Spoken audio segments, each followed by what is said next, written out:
मेरा नाम अमन है। मैं कुछ साल पहले इंजीनियरिंग कॉलेज में पढ़ता था, लेकिन मेरी किस्मत ने कुछ इस तरह से मेरे साथ मजाक किया था कि मैं दूसरे शहर में नौकरी करने के लिए चला गया था। यहाँ पर मैं सड़क पर बैठकर बच्चों के खिलौने बेचा करता था। इस दौरान मेरे पास एक नकाब पहने हुए लड़की आई और फिर उसने मुझसे ऐसी बात कही जिसे सुनकर मेरे तो होश ही उड़ गए थे। मुझे अपने कानों पर यकीन नहीं आ रहा था कि एक लड़की इस तरह की बात भी कर सकती है। मैंने तो अब तक ऐसी इच्छाएं सिर्फ आदमियों में ही देखी थीं, लेकिन मुझे नहीं पता था कि लड़कियां भी ऐसी होती हैं। मेरी मजबूरी थी, इसीलिए मैं उसकी ख्वाहिश को पूरा करने के लिए उसके साथ, लेकिन भले ही जैसा वह चाहती थी वैसा सब मैं कर रहा था।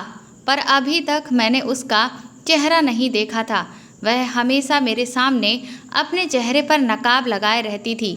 मैंने उसे एक दिन उसका चेहरा दिखाने की बहुत जिद की, लेकिन वह मुझे किसी भी हाल में अपना चेहरा दिखाने के लिए तैयार ही नहीं थी। वह कहती कि जब सही वक्त आएगा तो मैं तुम्हें अपना चेहरा खुद दिखा दूंगी। उसके मुताबिक जब सही वक्त आ गया तो मैंने उसका चेहरा देखा और उसे देखते ही मैं तो दंग रह गया था, क्योंकि वह तो मेरी ही। कुछ साल पहले हम लोग बहुत अमीर हुआ करते थे। मेरे पापा बैंक मैनेजर थे। एक दिन मेरे पापा ने अपनी पहचान के एक इंसान के ऊपर भरोसा करके उसे अपनी जिम्मेदारी पर एक बहुत बड़ा लोन दिलवा दिया था, लेकिन वह आदमी धोखेबाज निकला। वह पापा को धोखा देकर देश छोड़कर विदेश भाग गया और यहाँ पर पापा को जालसाजी के इल्जाम में गिरफ्तार कर लिया गया। पापा की नौकरी भी चली गई और उन्हें जेल में डलवा दिया गया। हम लोगों ने बहुत कोशिश की कि अपने पापा को हम जेल से कैसे भी करके रिहा करवा लें, मगर अब कुछ भी नहीं हो सकता था, क्योंकि वह धोखा देने वाला इंसान तो अब इस देश में था ही नहीं। और फिर ये तो हकीकत थी कि वह सारे पैसे लेकर जा चुका था और पापा ने उसकी जिम्मेदारी खुद ली थी और इसीलिए अब वह उसके किए की सज़ा भुगत रहे थे। पापा ने विश्वास करने की बहुत बड़ी कीमत चुकाई थी, लेकिन ये सज़ा सिर्फ उन्हें नहीं बल्कि हमारे पूरे परिवार को मिली थी। कहते हैं ना कि जब वक्त खराब होता है तो गली के कुत्ते भी आप पर भौंका करते हैं। हमारे पास पहले काफ़ी सारे पैसे थे, हम लोग भी बहुत अमीर थे, लेकिन पापा का मुकदमा लड़ते लड़ते हमारे सारे पैसे धीरे धीरे खत्म होने लगे। मैं तो इंजीनियरिंग की पढ़ाई कर रहा था, इसलिए मैं हॉस्टल में ही रहता था। जब मुझे अपने घर के इस तरह के हालातों के बारे में पता चला तो मैं भी वापस अपने घर आ गया था। हमने पापा को जेल से रिहा कराने के लिए अच्छे से अच्छा वकील किया, लेकिन हम पापा को नहीं छुड़ा सके। लोगों ने पापा को धोखेबाज, जालसाज, लालची और ना जाने क्या क्या नहीं कहा। वह चिल्ला चिल्ला कर कहते रहे कि उन्होंने किसी भी तरह के पैसों का कोई गबन नहीं किया है, लेकिन उनकी बातों पर किसी ने भी विश्वास नहीं किया। मेरे पापा एक बहुत ही ईमानदार और खुददार इंसान थे। वह अपने लिए इस तरह की बातों को बर्दाश्त नहीं कर सके और फिर पापा ने जेल में ही खुद को इस दर्द भरी जिंदगी से आज़ाद कर लिया। हम सब लोगों को उनकी मौत से बहुत गहरा सदमा पहुंचा था। मैं अपनी 3 बहनों का इकलौता और सबसे छोटा भाई था। मेरी माँ अब अकेली रह गई थी। मेरे पापा का सपना था कि मैं इंजीनियरिंग बनूं। मैं उनका सपना पूरा करने के लिए ही इंजीनियरिंग की तैयारी कर रहा था, लेकिन अब पापा के मरने के बाद हमारे घर के हालात दिन ब दिन बिगड़ते ही चले जा रहे थे। मेरे पापा की कमाई से ही तो हमारे घर का खर्चा चल रहा था। जो थोड़े बहुत पैसे हमारे पास जमा थे वह सारे कोर्ट कचहरी के कामों में ही खर्च हो गए थे और इस तरह से हम पर परेशानियों का भार टूट पड़ा था। मेरी पढ़ाई लिखाई बंद हो गई। कॉलेज से बिना बताए ही मुझे घर आना पड़ गया था। इधर माँ की भी हमेशा तबीयत खराब रहने लगी थी और बहनों का तो रो रो कर बुरा हाल हो गया था। मेरी तीनों बहनें मुझसे बड़ी और जवान थीं। अब मुझे उनकी शादी की फिक्र हो रही थी। लोगों ने हमारे बारे में बहुत ही गलत गलत बातें करना शुरू कर दिया था, जिस वजह से मेरी बहनों के रिश्ते भी नहीं आ रहे थे। हमें बहुत ज़्यादा परेशानियों का सामना करना पड़ रहा था। मैंने कभी नौकरी नहीं की थी क्योंकि मेरी उम्र बहुत कम थी। अभी तो मैं पढ़ाई ही कर रहा था, लेकिन अब घर की जिम्मेदारियां उठाने के लिए मैंने नौकरी करने का फैसला कर लिया था। मेहनत करने से तो मैं कभी भी नहीं घबराया था, क्योंकि घर के हालात अब इस तरह के कुछ हो गए थे, तो अब मुझे ही सब कुछ संभालना था। हमने कभी भी गरीबों के हालात नहीं देखे थे, लेकिन अब हालात ऐसे हो गए थे कि घर में खाने के लिए भी कुछ भी नहीं बचा था।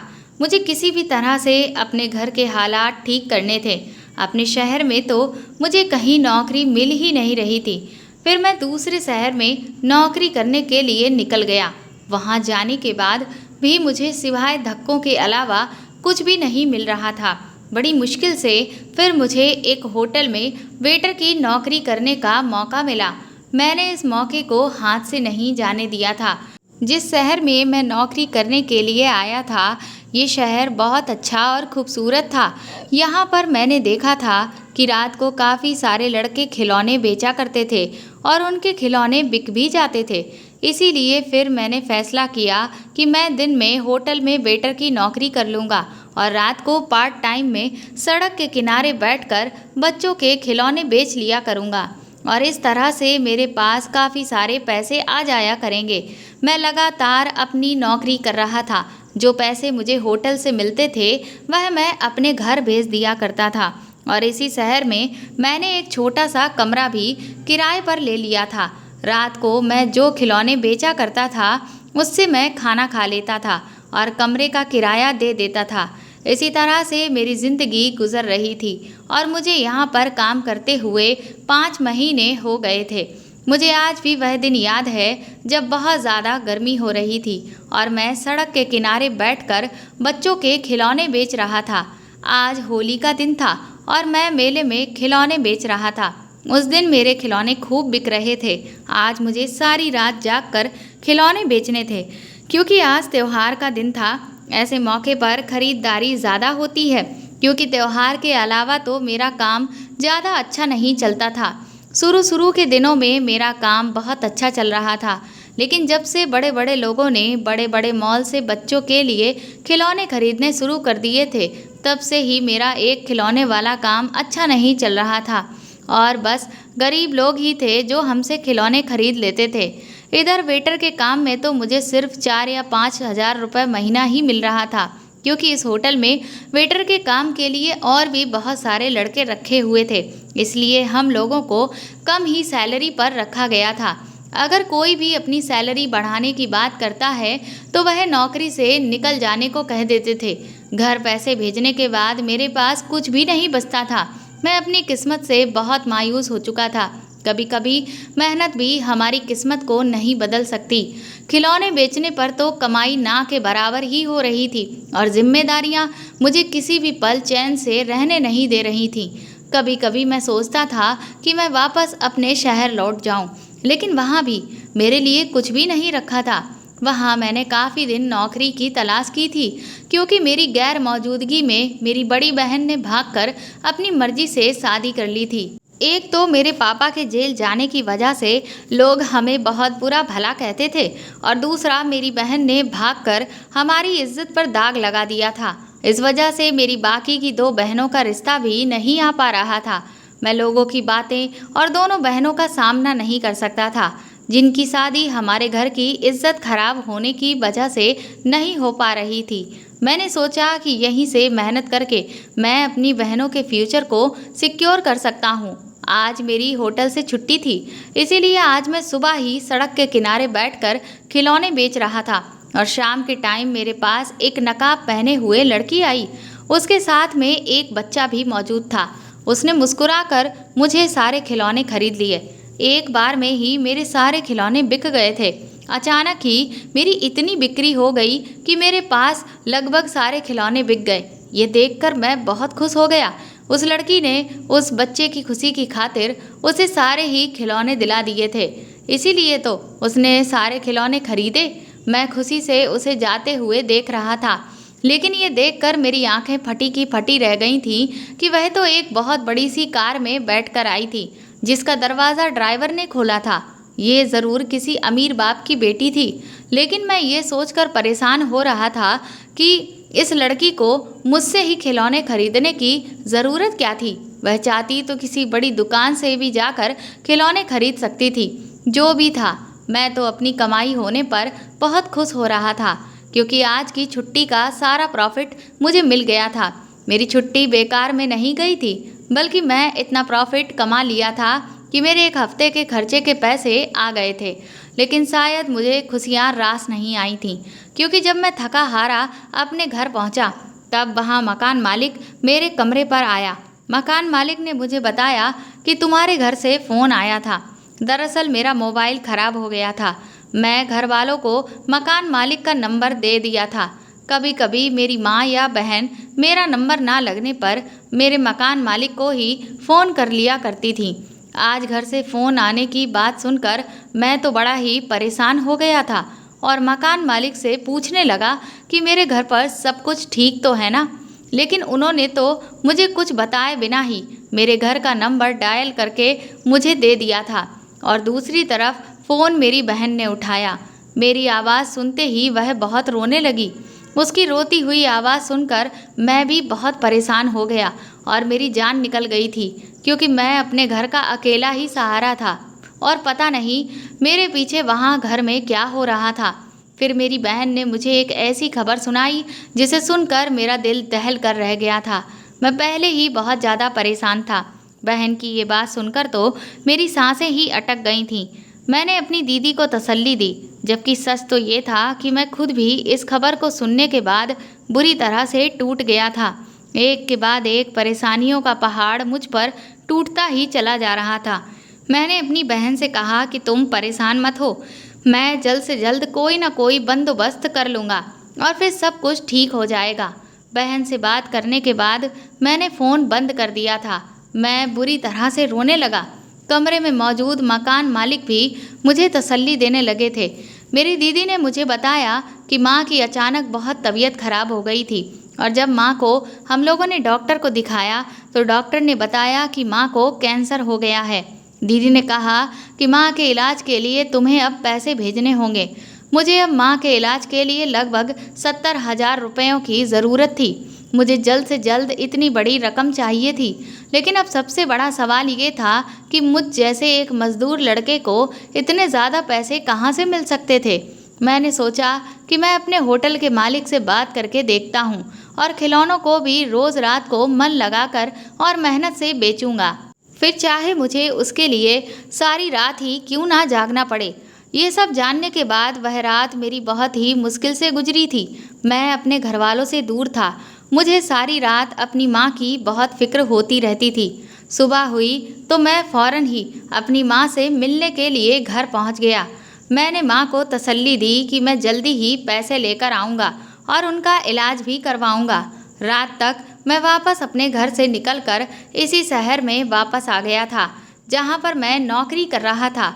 नौकरी पर आया तो मैं होटल के मालिक से इस बारे में बात करने लगा और अपनी माँ के बारे में भी मैंने उन्हें सब कुछ बता दिया था। लेकिन मेरे मालिक को मुझसे कोई हमदर्दी नहीं हुई थी। वह तो मुझसे कहने लगे कि यहाँ हर दूसरे तीसरे दिन हर वेटर अपनी सैलरी बढ़ाने या फिर पैसे लेने के लिए इसी तरह की परेशानियाँ बताता ही रहता है, तो जाओ जाकर अपना काम करो।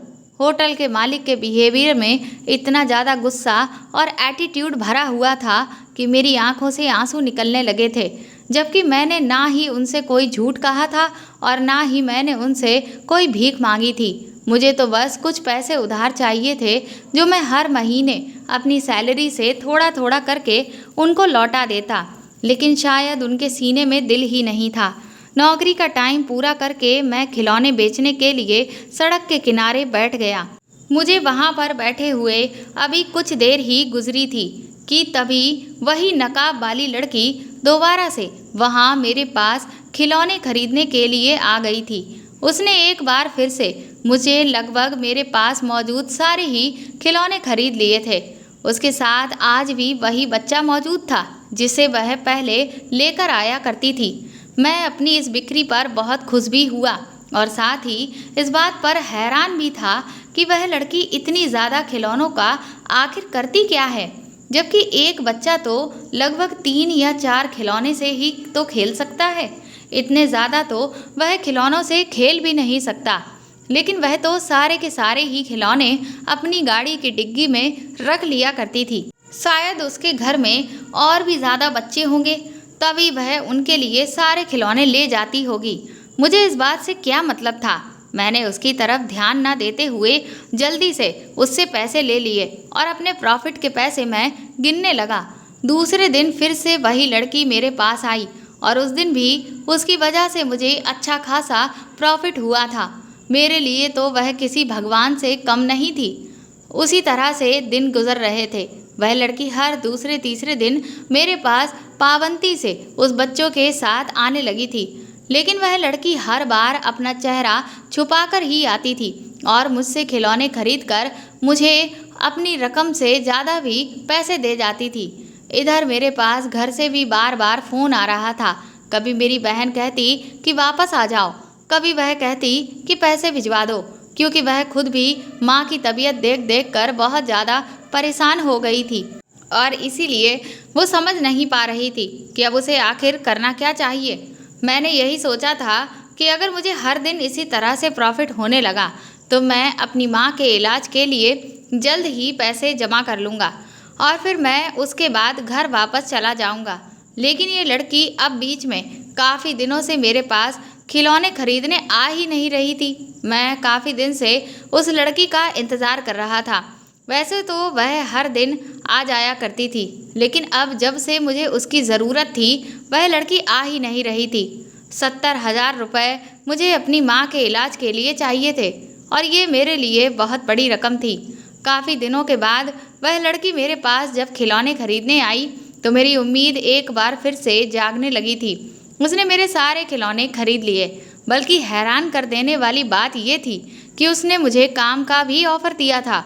मैं उस लड़की की बातें सुन रहा था, जिसे सुनकर मुझे अपने कानों पर विश्वास ही नहीं हो रहा था। वह लड़की मुझसे कहने लगी कि तुम्हें मेरे घर काम करना होगा। ये बात सुनकर मैं दंग रह गया था और काफ़ी देर तक तो मैं ध्यान से उसकी बातों को सुनने की कोशिश करने लगा और उसकी तरफ देखता रहा। मुझे ऐसा महसूस हुआ कि वह नकाब के अंदर से मुस्कुरा रही है। जब काफ़ी देर तक मेरे मुंह से कोई भी शब्द नहीं निकल सका तो फिर वह कहने लगी कि नौकरी की बात सुनकर तो तुम बहुत ज़्यादा ही चौंक गए हो। ये कोई इतनी बड़ी बात तो नहीं है। मैं तुमसे काम करवाना चाहती हूँ और इसके बदले में तुम्हें बहुत बड़ी रकम भी दूंगी। तुम्हें कोई ऐतराज़ है क्या? मैंने हकलाते हुए उससे पूछा कि क्या आप सच में मुझे अपने पास नौकरी पर रखना चाहती हो? मैं तो एक मामूली सा वेटर हूँ और रात को यहाँ पर खिलौने बेचने के लिए बैठ जाता हूँ। मुझे तो इस शहर में कोई नौकरी देने के लिए तैयार भी नहीं था। तो फिर आप मुझसे क्या काम करवाना चाहती हो?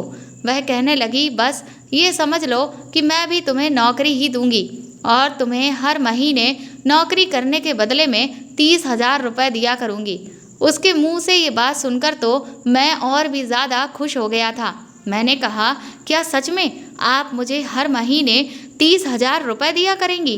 वह लड़की कहने लगी, हाँ, मुझे तुम जैसे ही मेहनती और ईमानदार इंसान की ही ज़रूरत थी और तुम्हें देखकर मुझे इस बात का अंदाज़ा हो गया है कि तुम बहुत मेहनती और ईमानदार हो, जो अपनी नौकरी करने के बावजूद भी पार्ट टाइम में सड़क के किनारे बैठकर बच्चों के खिलौने बेचते हो।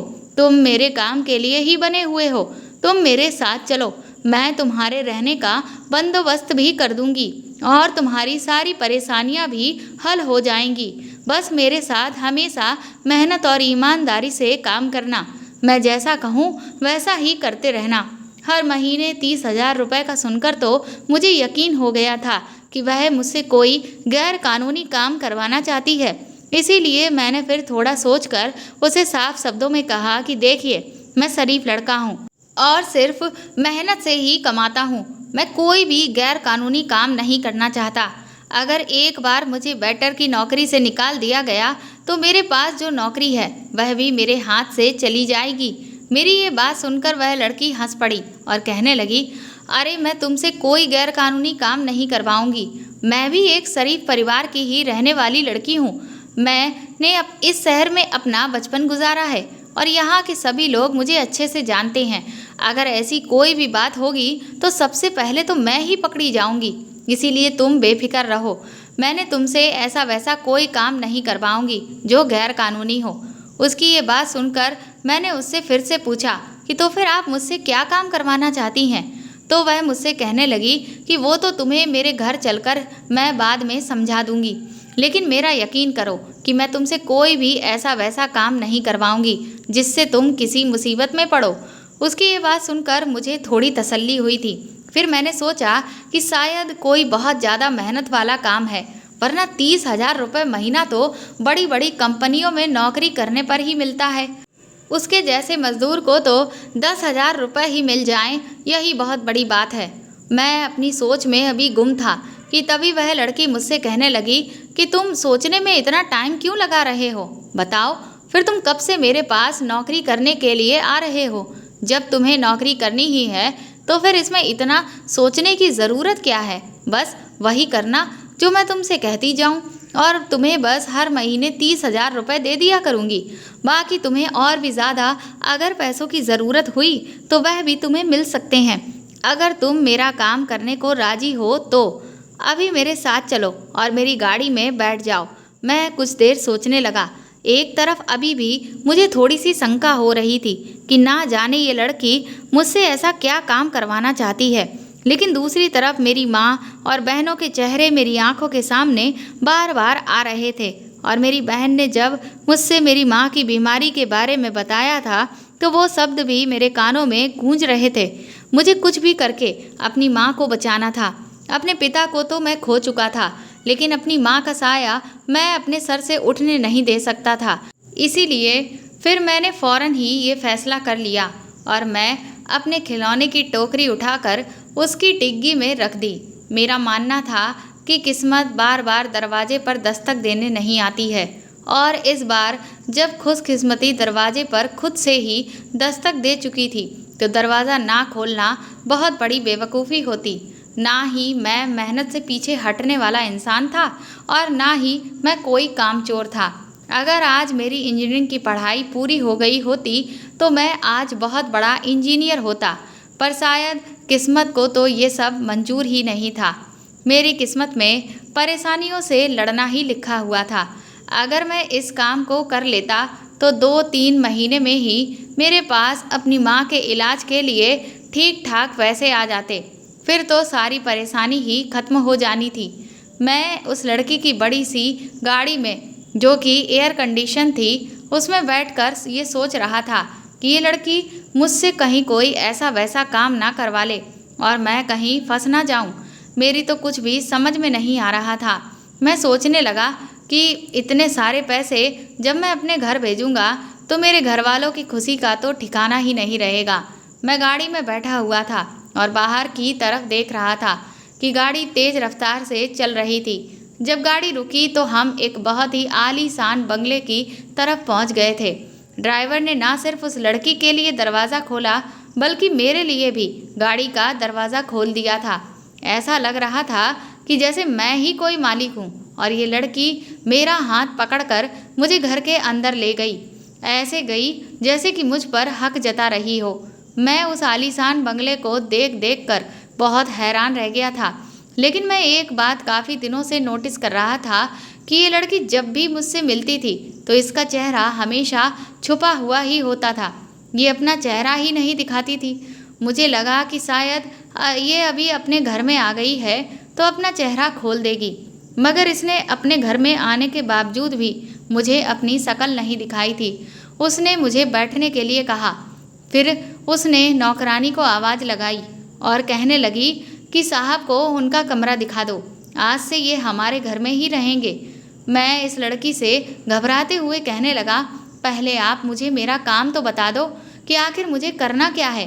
वो कहने लगी, इतनी भी जल्दी क्या है, पहले सुकून से फ्रेश हो जाओ, बैठकर खाना खा लो और फिर उसके बाद हम बाकी की बातें करते रहेंगे, क्योंकि अब तो तुम्हें ज़िंदगी भर मेरे साथ ही काम करना है। तो फिर आखिर इतनी जल्दी किस बात की है। उसने एक नौकर को भी मेरे साथ कमरे में भेज दिया था। नौकर ने मुझे बताया कि आज से ये आपका कमरा है, और मैं हैरानी से उस कमरे को देखने लगा था। अब तक तो मैं छोटे से कमरे में किराए पर रह रहा था, लेकिन अब इस बड़े से कमरे में मुझे अपनी ज़िंदगी गुजारनी थी। मुझे अपनी मम्मी की फ़िक्र हो रही थी। मैं अपनी इस बदलती हुई किस्मत पर यकीन नहीं कर पा रहा था। ऐसा लगता था कि जैसे ये सब कुछ कोई सपना है और आँख खुलने पर ये सपना टूट जाएगा। मैं फ्रेश हो गया, लेकिन इस लड़की ने मुझे अभी तक कोई काम नहीं बताया था, बल्कि मुझसे कहा कि एक दिन आराम करो, मैं तुम्हारे लिए कपड़े तैयार करवाती हूँ, तुम खुद पर ध्यान दो और सब्र करो, मैं तुम्हें तुम्हारा काम समझा दूंगी। मैं हाथ मुंह धोकर फ्रेश होकर तैयार हो गया था। आज बहुत दिनों बाद मैंने ढंग के कपड़े पहने हुए थे। इससे पहले तो इस तरह से तैयार मैं तब होता था जब मेरे पापा जिंदा थे और सब कुछ ठीक था। खुद को पहले जैसी हालत में देखकर मुझे बहुत खुशी हो रही थी। तभी नौकर कमरे में आया और कहने लगा, साहब, मैडम ने आपके लिए खाना लगवा दिया है, चलकर पहले आप खाना खा लीजिए। मैं नीचे जाकर खाना खाने के लिए डाइनिंग टेबल पर बैठ गया था। मैंने देखा कि अभी भी उस लड़की ने अपने चेहरे से नकाब नहीं हटाया था। वह अपने घर में भी नकाब में ही मौजूद थी। वह मेरे सामने ही बैठी हुई थी। मैंने उससे पूछा कि क्या तुम अपना चेहरा नहीं खोलती हो? उसने कहा कि वक्त आने पर मैं तुम्हें अपना चेहरा भी दिखा दूंगी। धीरे धीरे तुम्हें तुम्हारे सारे सवालों के जवाब मिल जाएंगे। लेकिन तुम्हें याद है ना कि मैं तुम्हें यहाँ अपने काम के लिए बुलाकर लाई हूँ। तुम्हें मेरा काम करना होगा। अगर तुम उस काम में कामयाब रहे तो मैं तुम्हारे सारे सवालों का जवाब भी दूंगी। मैंने कहा, पर आपने मुझे अभी तक कोई काम तो बताया ही नहीं है। वह लड़की कहने लगी, कल को आराम से मैं तुम्हें तुम्हारा काम समझा दूंगी। इतना कहकर वो अपने कमरे की तरफ चली गई। खाना खाने के बाद मैं भी अपने कमरे में आ गया। रात हो गई थी, फिर मैं सो गया। अगले दिन उस लड़की ने मुझे नौकर से बुलवाने भेजा। उसने मुझसे कहा कि तुम अच्छी तरह से तैयार हो जाओ, उसके बाद तुम्हें मेरे साथ एक पार्टी में जाना है। ये बात सुनकर मैं हैरान रह गया था। भला मैं यहाँ पर काम करने के लिए आया था, लेकिन ये लड़की तो मुझे पार्टी में जाने के लिए कह रही थी। मैं थोड़ी देर बाद तैयार होकर आ गया। उसने अभी भी नकाब ही पहना हुआ था। उसने मुझे गाड़ी में बैठने के लिए कहा। मैंने देखा कि हम किसी की शादी में गए हुए थे। वहाँ पर सामने ही दूल्हा दुल्हन बैठे हुए थे। इस लड़की ने भी बहुत अच्छे कपड़े पहने हुए थे। हॉल के अंदर एंट्री करते हुए ही उसने तुरंत ही मेरा हाथ पकड़ लिया और मेरा हाथ पकड़कर वह मुझे स्टेज पर लेकर गई और फिर उसने वहाँ सारे लोगों के सामने ये बताया कि मैं उसका हस्बैंड हूँ। ये बात सुनकर तो मुझे बड़ी हैरानी हुई थी और बल्कि साथ साथ बहुत गुस्सा भी आ रहा था कि ये लड़की ना जाने मुझसे क्या काम करवाना चाह रही है। वहाँ पर मौजूद लगभग सारे लोगों ने ही उसे मुबारकबाद दी थी और सभी लोग मेरे करीब आकर मुझे भी कॉन्ग्रेचुलेशंस बोल रहे थे। वह शादी में सारे मेहमान उस लड़की को अंजलि कहकर पुकार रहे थे। सबने कहा कि अंजलि, तुम्हारा पति तो सच में बहुत अच्छा है। लगभग 2 घंटे हम लोग वहाँ रुके और उसके बाद फिर हम घर वापस लौट आए थे। घर आने के बाद मैंने उससे सवाल किया कि तुमने लोगों से झूठ क्यों कहा कि मैं तुम्हारा हस्बैंड हूँ? उसने मुझसे कहा कि यही समझ लो कि यही से तुम्हारा काम है और तुम्हें इसी काम के मैं पैसे दे रही हूँ। मैंने कहा, लेकिन झूठ बोलना तो गलत बात है, झूठ बोलना बहुत बड़ा पाप है। तो वह कहने लगी, झूठ तुमने नहीं बोला, झूठ मैंने बोला है और इस पाप की सज़ा भी मुझे ही मिलेगी, तुम्हें नहीं मिलेगी, क्योंकि तुमने तो अपने मुंह से एक शब्द भी नहीं निकाला था। तुम्हें परेशान होने की कोई ज़रूरत नहीं है। अगर तुम्हें कोई भी कहे कि मैं तुम्हारी कौन हूँ तो तुम्हें यही बताना है कि मैं तुम्हारी पत्नी हूँ। ये बात सुनकर तो मैं दंग रह गया था। भला ये लड़की मुझसे झूठ क्यों बोल रही थी? मैं सारा दिन घर में फ्री ही रहता था। अब मेरा टारगेट ये था कि मुझे इस लड़की का चेहरा देखना था। ये लड़की मुझसे अपना चेहरा दिखाने के लिए तैयार ही नहीं थी। अपने ही घर में ये लड़की अपने चेहरे को छुपाकर घूमती रहती थी। मैं एक दिन उसके कमरे में जाकर उसका चेहरा देखने की कोशिश कर रहा था, लेकिन मैं कामयाब नहीं हो पाया और उसका चेहरा नहीं देख सका। मुझे यहाँ पर नौकरी करते हुए 1 महीना गुजर गया था। वादे के मुताबिक उसने मुझे 30,000 रुपये दे दिए थे। मैंने वह पैसे भेजकर अपनी माँ का इलाज करवाना शुरू कर दिया था। उस लड़की के इतने बड़े बंगले में उसके अलावा और कोई रहता भी तो नहीं था, पर फिर भी वह चेहरा छुपा करके ही रखती थी। मेरी ज़िंदगी यहाँ पर अच्छी गुजर रही थी। तभी एक दिन मैंने देखा कि घर में एक बूढ़ा आदमी व्हील चेयर पर बैठा हुआ है और वह लड़की उसको लेकर आ रही थी। मैं हैरान था कि बूढ़ा आदमी कौन है। मुझे अंजलि ने बुलाया और उस बूढ़े आदमी के सामने वह कहने लगी, दादाजी ये मेरे पति हैं। ये सुनकर वह बूढ़ा आदमी बहुत खुश हुआ और उसने मुझे आशीर्वाद दिया और कहने लगा कि तुम दोनों हमेशा खुश रहो। नौकर से कहकर उसने उस बूढ़े आदमी को कमरे में भिजवा दिया। अंजलि ने मुझे बताया कि तुम हैरान हो रहे होगे ना इनको देखकर कि आखिर ये कौन है। ये मेरे दादाजी हैं और अब से तुम्हारा यही काम है कि तुम्हें इनको ये यकीन दिलाना है कि तुम मेरे पति हो। मैंने उससे कहा कि आखिर तुम ऐसा क्यों कर रही हो। उसने मेरा हाथ पकड़ा और फिर वो मुझे अपने दादाजी के कमरे में ले गई और दरवाजे पर जाकर ही रुक गई। उसने कहा, ये देखो मेरे दादाजी, इन्हें भी तुम्हारी माँ की तरह ही कैंसर जैसी बीमारी है। तुम गरीब हो, तुम्हें पैसों की ज़रूरत है, इसीलिए तुम मेरे पास काम कर रहे हो। मेरे पास तो बहुत सारे पैसे हैं, मेरे पास किसी चीज़ की कमी नहीं है। डॉक्टर ने बताया है कि मेरे दादाजी सिर्फ कुछ ही दिनों के मेहमान हैं। मेरे दादाजी ने मुझे बचपन से ही पाल पोस कर बड़ा किया है। उन्होंने मेरी हर ख्वाहिश को पूरा किया, लेकिन अब मेरे दादाजी चाहते हैं कि मैं शादी कर लूं। मैं जिस लड़के से प्यार करती हूं, शायद वह मुझसे प्यार नहीं करता और उसके अलावा मेरे दिल में कभी कोई लड़का आया ही नहीं और ना ही मैं उसके अलावा किसी और से शादी करना चाहती हूँ। मेरी चाहत ये है कि मेरी शादी हो तो बस उसी लड़के से हो जिससे मैं प्यार करती हूँ, वरना तो मुझे कुंवारा मरना ही मंजूर है। मैं अपने दादाजी के बचे हुए दिनों को हसीन बनाना चाहती हूँ और इसीलिए मैं तुमसे कह रही हूँ कि तुम मेरे पति बनने का नाटक करो ताकि मेरे दादाजी सुकून से मर सकें, उनकी चाहत पूरी हो जाए। मेरी माँ बाप तो बचपन में ही मुझे छोड़कर चले गए थे, तब से दादाजी ने ही मुझे माँ और बाप दोनों का ही प्यार दिया है। मुझे अपने दादाजी की इस बीमारी के बारे में बहुत टाइम के बाद ही पता चला था, लेकिन जब मुझे पता चला तब तक तो काफ़ी देर हो चुकी थी। इसीलिए अब उनका इलाज भी मुमकिन नहीं है। उनका यही इलाज है कि उनके दिन और ये ज़िंदगी जीने के लिए जो कुछ बचे कुचे हैं उन्हें हम यादगार और हसीन बना दें। तुम इसमें मेरी मदद कर सकते हो। मेरे दादाजी तुम्हें देखकर इसीलिए ही ज़्यादा खुश हुए हैं क्योंकि उन्हें यही लग रहा है कि तुम ही मेरे पति हो और मेरी पसंद बहुत अच्छी है। बस मैं तुम्हें इसी काम के पैसे देती हूँ। ये कोई गलत और गैर कानूनी काम नहीं है। अंजलि की ये बातें सुनकर मेरी आंखों में आंसू आ गए थे। मैंने उससे कहा कि तुम्हें इस काम के लिए इतना बड़ा झूठ बोलने की मुझसे कोई ज़रूरत नहीं थी। अगर तुम मुझे पहले ही बता देती तो मैं ये काम फ्री में भी करने के लिए तैयार हो जाता, क्योंकि जिस परेशानी से मैं गुजर रहा हूँ तुम भी इसी परेशानी से गुजर रही हो। हम दोनों का दुख बराबर का है। अंजलि ने मुझे ये भी बताया कि मेरी एक बुआ है, मेरे दादाजी की वो इकलौती बेटी हैं। हम उस दिन शादी में गए थे ना, वही मेरी बुआ जी के बेटे की शादी थी। वहाँ पर मैंने अपनी बुआ को यकीन दिलाने के लिए ही गई हुई थी कि मैंने भी सच में शादी कर ली है और तुम मेरे पति हो, क्योंकि दादाजी को यकीन दिलाने के लिए मैं साथ साथ बुआ को भी यकीन दिलाना चाहती थी कि मैं शादी कर चुकी हूँ और उनके बेटे की शादी में अपने पति को लेकर आई हूँ। मेरा इस दुनिया में बुआ और दादाजी के अलावा कोई नहीं है और इन दोनों को यकीन दिलाना मेरे लिए बहुत ज़रूरी था। अगर बुआ को गलती से भी ये बात पता चल गई कि मैं दादाजी से झूठ बोल रही हूँ तो फिर वो उनको बता देती और इस वजह से मेरे दादाजी को बहुत दुख भी पहुँचता। इसीलिए मुझे बुआ और दादाजी दोनों को ही तुम्हारे बारे में बताना बहुत ज़रूरी था। मैंने अंजलि से कहा कि मैं तुम्हारा साथ देने के लिए तैयार हूँ। फिर मैंने उसको ये भी समझाया कि तुम भला कब तक उस लड़के के इंतज़ार में यूं ही कुंवारी बैठी रहोगी।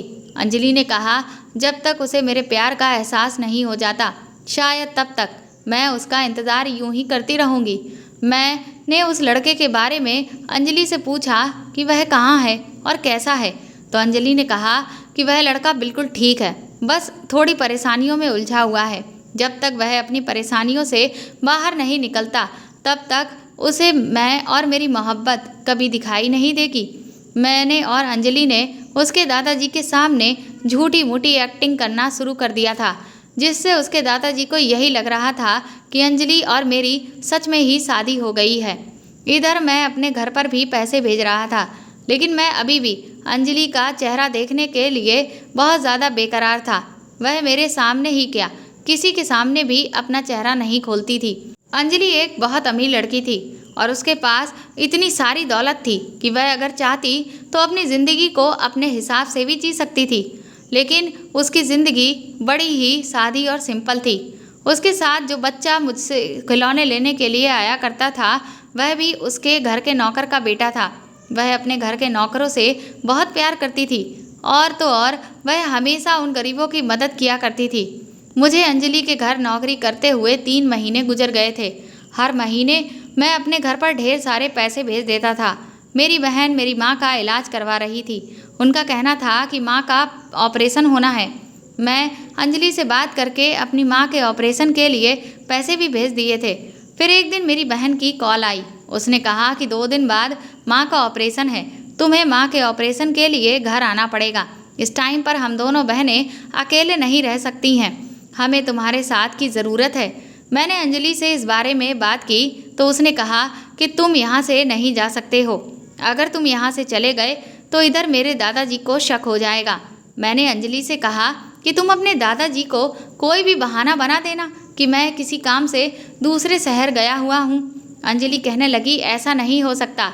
दादाजी की इन दिनों तबीयत ठीक नहीं है, कभी भी कुछ भी हो सकता है। मेरा भी यहाँ साथ देने वाला कोई भी नहीं है, तुम्हें मेरे साथ ही रहना पड़ेगा। मुझे अंजलि की ज़बरदस्ती पर गुस्सा आ गया।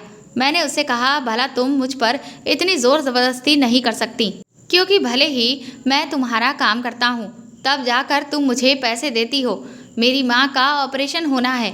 जैसे तुम्हारे लिए तुम्हारे दादाजी बहुत प्यारे हैं, उसी तरह से मेरी माँ भी मुझे बहुत प्यारी है। अंजलि ने मुझे बहुत रोकने की कोशिश की पर मैं नहीं रुका। अंजलि पहले ही मुझे माँ के इलाज के लिए पैसे दे चुकी थी। मैंने उससे कहा कि अब ये बात तुम यहाँ खुद संभालो, मुझे तो अपने घर जाना है। सिर्फ 2 दिन की ही तो बात है, तुम मुझे जाने क्यों नहीं दे रही हो। अंजलि मेरे सामने रोने लगी। उसने कहा, प्लीज़ तुम रुक जाओ, मत जाओ यहाँ से। अपनी बहनों से कहो कि वह तुम्हारी माँ की देखभाल कर लें।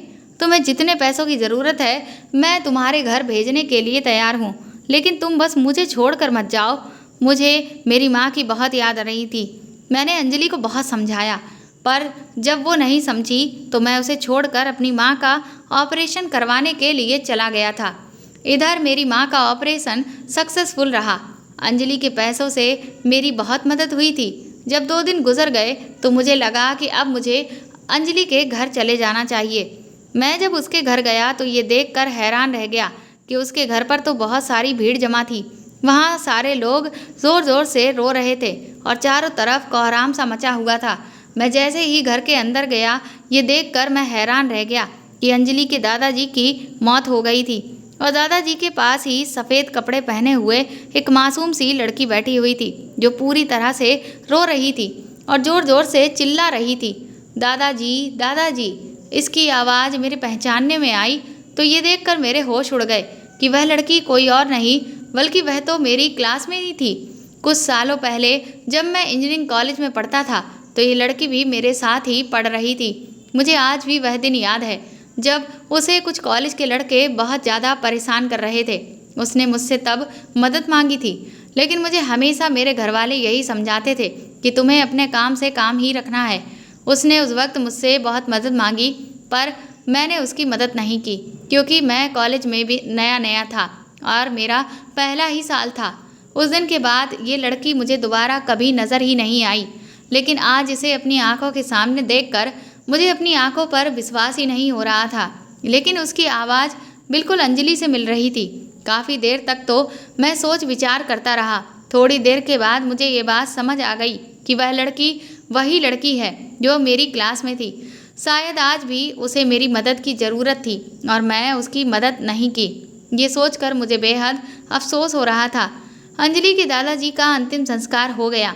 मैं अंजलि से मिलने के लिए उसके कमरे में गया तो वो रो रही थी और मुझे देखते ही उसने अपने चेहरे को छिपाना शुरू कर दिया। मैंने उससे कहा, अंजलि मैं तुम्हें पहचान गया हूँ, तुम्हें अब अपना चेहरा मुझसे छिपाने की कोई ज़रूरत नहीं है। प्लीज़ मुझे माफ़ कर दो, मैंने तुम्हारे साथ बहुत गलत किया है। हर बार तुमने मुझसे मदद मांगने की कोशिश की पर मैंने तुम्हारी मदद नहीं की। शायद इसीलिए भगवान ने मेरी ज़िंदगी में इतनी ज़्यादा परेशानियाँ लिख दी और जब मैं अपनी परेशानियों का हल तलाश करने के लिए घर से बाहर निकला तो कोई भी मेरी मदद करने के लिए तैयार नहीं था। शायद ये सब इसीलिए हुआ क्योंकि मैं भी एक दिन तुम्हारी मदद नहीं की थी, लेकिन जब भगवान ने मुझे दूसरा मौका दिया तो मैंने दोबारा भी तुम्हारी कोई मदद नहीं की। अंजलि कहने लगी, तुम्हारी ड्यूटी अब खत्म हो गई है क्योंकि मेरे दादाजी तो अब इस दुनिया से चले गए हैं। मैं सिर्फ उनको दिखाने के लिए ही अब तक ये सारा ड्रामा कर रही थी। तुम्हारे जाने के बाद उनकी बहुत ज़्यादा तबीयत खराब हो गई थी और उनको हॉस्पिटल जब मैं लेकर गई तो डॉक्टर ने कहा कि अब बस इनके पास थोड़ा ही टाइम रह गया है। फिर मैं उन्हें घर ले आई और घर लाने के बाद सुबह ही उन्होंने अपनी आखिरी सांस ली है और मुझे इस दुनिया में अकेला छोड़कर वो चले गए। तुम बताओ, तुम्हारी माँ की तबीयत कैसी है? मैंने उससे कहा, मेरी माँ बिल्कुल ठीक है। तुम्हारी मदद से मेरी माँ ठीक हो गई है, लेकिन शायद मेरी मदद से तुम्हारे दादाजी नहीं बच सके। वह कहने लगी, कभी कभी इंसान के पास सब कुछ होते हुए भी वो बिल्कुल अकेला रह जाता है, और कभी कभी इंसान जिसके पास कुछ भी नहीं होता फिर भी वह अपनी ज़िंदगी बहुत अच्छे से गुजार रहा होता है। देखो, मेरे पास ही सब कुछ है, लेकिन मेरी ज़िंदगी में प्यार नहीं है। अंजलि कहने लगी, मैं अपना चेहरा तुमसे नहीं छुपा रही थी। ये देखो, मेरी गर्दन पर ये जला हुआ निशान है। ये उसी दिन का निशान है जिस दिन उन लड़कों ने मेरे साथ ज़बरदस्ती करने की कोशिश की थी। उन लोगों ने मेरे मुंह पर एसिड फेंक दिया था जो मेरे गाल पर आ गया था और फिर ये इस तरह का निशान छोड़ गया था। उसके बाद से मैंने कॉलेज ही जाना छोड़ दिया। और क्या तुम जानना चाहते हो कि मैं जिस लड़के से प्यार करती हूँ वह लड़का कौन है? वह लड़का तुम ही हो। मैं तुमसे बहुत प्यार करती थी। यहाँ आने के बाद जब दादाजी को पता चला कि मेरा चेहरा जल चुका है और इसीलिए मैं अपना चेहरा छुपा कर रखती हूँ, तो मेरे दादाजी ने उन लड़कों को तो अरेस्ट करवा दिया था। उनको उनके किए की सज़ा मिल गई और शायद मुझे भी यहाँ आने के बाद एक नई उम्मीद जग गई थी। जिस जगह तुम रोज़ बैठते थे वहाँ पर मैं रोज़ रात को जाती थी। जब मैं वहाँ तुम्हें एक बार देखा तो मैं दिल ही दिल में बहुत खुश हुई थी। मैंने तुम्हारी ऐसी हालत देखते हुए ही ये सोच लिया था कि अब मैं तुम्हारी मदद करूँगी, और फिर मुझे अपने दादाजी को भी ये बताना था कि मैं शादी कर चुकी हूँ। इसीलिए मैं तुम्हारे पास गई और तुम्हें नौकरी करने का ऑफ़र दिया क्योंकि तुम मजबूर थे। तुम्हें भी नौकरी की बहुत ज़रूरत थी। मैंने तुम्हारे बारे में सारी इन्फॉर्मेशन निकलवा ली थी। अब इन हालात में तुम क्या, मुझे कोई भी एक्सेप्ट नहीं करेगा। ये बात मुझे अच्छे से पता थी कि अगर मैं किसी लड़के से शादी करना भी चाहूँ तो वह मेरा जला हुआ चेहरा देखकर कभी भी मुझसे शादी नहीं करेगा, पर कम से कम एक्टिंग तो कर ही सकता है ना। इसीलिए मैंने अपने चेहरे को छुपा कर रखा और तुम्हें अपने प्लान का हिस्सा बनाया। इस तरह से तुम्हारी मदद भी हो गई और मैं तुम्हारा साथ भी हासिल कर सकी। तुम चाहो तो अब जा सकते हो क्योंकि तुम्हारा काम भी अब ख़त्म हो चुका है और मेरा भी काम हो चुका है। अंजलि की इस बात ने मुझे पूरी तरह से हिला कर रख दिया था। सच में अंजलि बहुत अच्छी लड़की है, लेकिन हैरत मुझे इस बात पर हो रही थी कि वह मुझसे इतना प्यार करती है। मुझे उसके जले हुए चेहरे से कोई ऐतराज़ नहीं है क्योंकि उसका दिल बहुत अच्छा है। मैंने उससे शादी के लिए प्रपोज़ किया तो वो फ़ौरन ही मान गई। अंजलि को डर था कि शायद मेरी माँ और बहनें शादी के लिए नहीं मानेंगी, लेकिन जब मैंने अपनी माँ और बहनों को सारी बात बताई तो वह लोग भी झट से तैयार हो गईं। अंजलि की सारी दौलत की इकलौती मालकिन थी। उसने मुझसे शादी करने के बाद मेरी दोनों बहनों की शादी भी करवा दी थी और मैं अपनी माँ के साथ अंजलि के घर में ही शिफ्ट हो गया था। मैं और अंजलि हम अपनी ज़िंदगी में अब बहुत खुश हैं और मेरी ज़िंदगी में अब पूरी तरह से बदलाव आ गया है।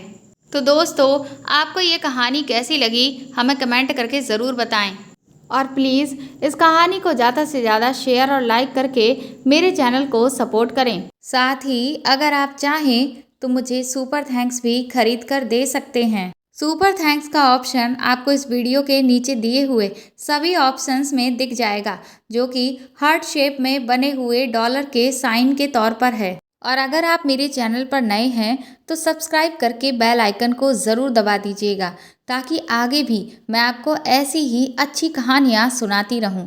Thank you.